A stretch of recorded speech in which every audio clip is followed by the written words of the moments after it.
Fala pessoal, tudo bem? Seja muito bem-vindo aqui ao canal. Vamos falar do BRZP11, né, um FIPE, Fundo de Investimento em Participações em Infraestrutura.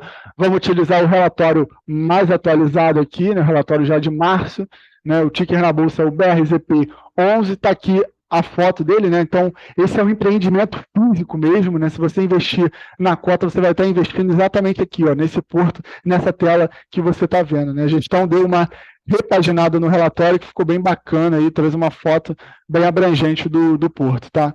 Então, como eu falei, né, BRZP11 é o ticker, taxa de gestão 2%, taxa de administração 0,12%, não tem taxa de performance, e por enquanto os FIPEs são destinados a investidores qualificados, tá?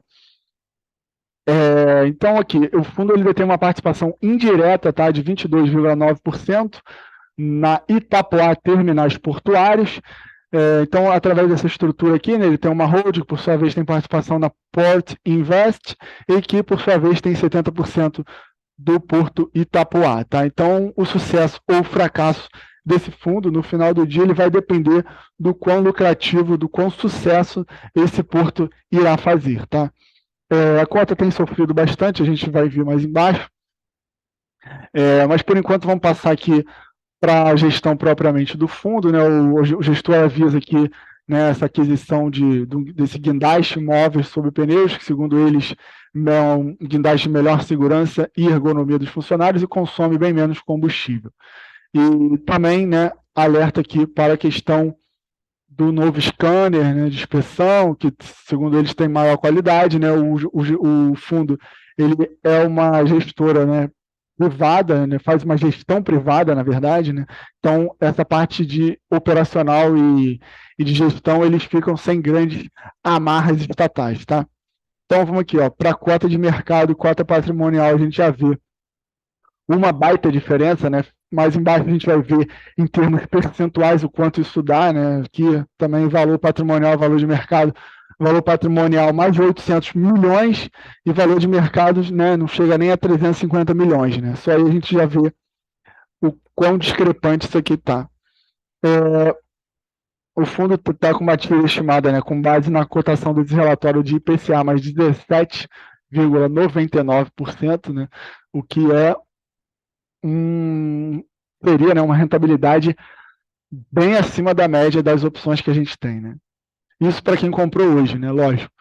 Aqui ele traz algumas informações, alguns diferenciais, segundo eles, né, que seriam a governança, a taxa de retorno extremamente atrativa, né, a um preço de R$ 68,56. Eles estão estimando, né, um retorno de IPCA mais 17,99, como a gente já falou. Aí dizem aqui, né, o prazo é indeterminado da operação, tá? E também o Porto tem novos espaços para expansão, né, o que pode crescer aí futuramente caso haja a demanda, tá? Como eu já falei, né, alíquota zero sobre ganho de capital e proventos para a pessoa física, isso não é uma peculiaridade desse fundo, mas a todos os FIP e ES, tá? Aqui a gente chega no desconto sobre o valor patrimonial, né? Então ele está negociando a 0,43, né? O que, a contrário senso, dá um desconto aí de 57% de desconto sobre o valor patrimonial, né? Realmente é um gap bastante alto. E essa TIR, tá, ela leva em conta também esse fechamento, além dos rendimentos projetados, o valor patrimonial. Tá? Então está aqui a cotação do fundo, né, dos últimos 12 meses, né? O fundo chegou a ensaiar uma boa recuperação aqui, chegou a bater mais de 80, mas voltou para a faixa ali em torno de 70, 68, 70 reais que ele tem arbitrado, tá? Chegou a bater o fundo aqui quase em 60 reais, recuperou um pouco, mas realmente é um belo desconto em relação à cota patrimonial, tá? Então aqui é o volume, o número de cotistas, né? Então o número de cotistas é pouco mais de 3.500 e o volume ainda é um volume baixo se a gente comparar com outros fundos maiores, tá certo?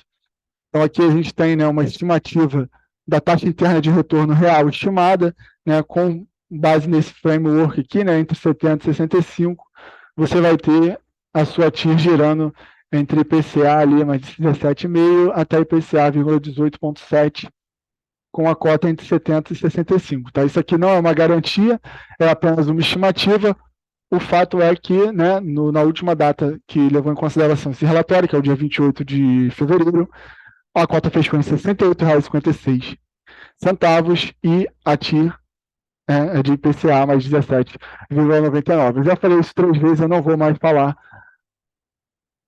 a estimativa da TIR, tá?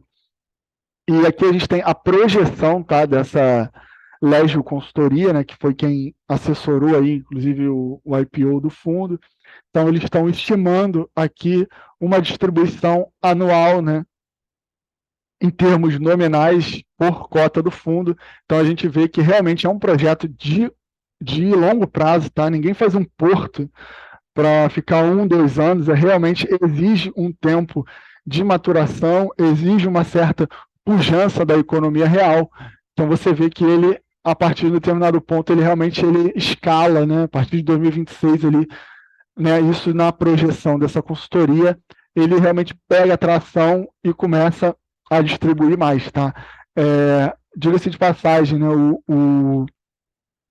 O resultado real ele tem superado, né, a estimativa da consultoria, né, mas é aquela coisa, é realmente longo prazo, né, tem muita gente que gosta de se gabar, dizer que é um investidor de longo prazo, mas beleza, então você vai ter que comprar aqui, sofrer um pouco, né, vendo a Selic aí bater 12, 13, né, durante um tempo, e você ganhando bem menos que isso, para no final você teoricamente ser recompensado. Tá? Eu não estou recomendando que você compre ou não compre, mas, né, a ideia, né, para quem comprar, tem que estar ciente dessa situação aqui, né, que você vai ter ali uns 2, 3 anos ganhando menos do que, por exemplo, vários fundos imobiliários, ou do que outros próprios FIPs, ou do que o Tesouro Selic, mas no final, teoricamente, você vai ser recompensado aqui, tá certo? Então aqui está o histórico de distribuição, né? Você vê que eles têm aumentado aí gradativamente, até diminuiu um pouquinho aqui, mas, né, ficando estável nesses últimos, de julho de 22 praticamente a março de 23, está estável aqui, tá? Então vamos lá, galera, vamos passar aqui, né, mais uma vez a estrutura societária e as características, né, do porto, né? O início da operação foi em junho de 2011, uma capacidade aí de 1,2 milhões de TEUs, né, que é a unidade que o pessoal usa para esse tipo de porto. Aqui algumas características técnicas, mas enfim, ninguém aqui é tão especialista assim para ficar ressaltando essas informações. Como eu falei, né, um terminal privado, né, de uso privado e com prazo indeterminado, né, o que dá uma autonomia operacional, estratégica e financeira. Aqui está a região, né, geográfica que o porto se localiza, né, e ele recebe influência ali da região sul fortemente, né, de Santa Catarina, Paraná, sul do Mato Grosso do Sul e norte do Rio Grande do Sul. São áreas, né, que são assim bastante privilegiadas no Brasil, no sentido de ter muita indústria, né, ter uma economia forte, pujante. Então ele está bem localizado, tem concorrência com outros portos também. Tem a parceria da Maersk também, né, que é o maior player mundial desse setor de movimentação de contêiner, porto, né, então é um bom parceiro aí para se ter. Tá? Então aqui a gente já começa a entrar no resultado operacional, a gente vê um crescimento em movimentação, né, em números de TEUs, ano contra ano cresceu 15, né, e fevereiro, né, contra fevereiro de 23 cresceu 13,79%, né, aqui, né, últimos 12 meses, né, em relação a 22 e 23. Aqui está o tipo de carga, né, que ele movimenta, com uma presença forte da indústria química, proteína animal, madeira, e tem uma certa diversificação aqui também. Vamos passar aqui para os resultados, a gente vê uma clara evolução aqui, né, daquela ideia ali de ir crescendo aos poucos e, de repente, né, pegar uma tração maior. A gente vê, por exemplo, né, o EBITDA crescendo, né, bastante forte, já praticamente de 2019 para 2020 teve uma taxa de crescimento bastante alta, né?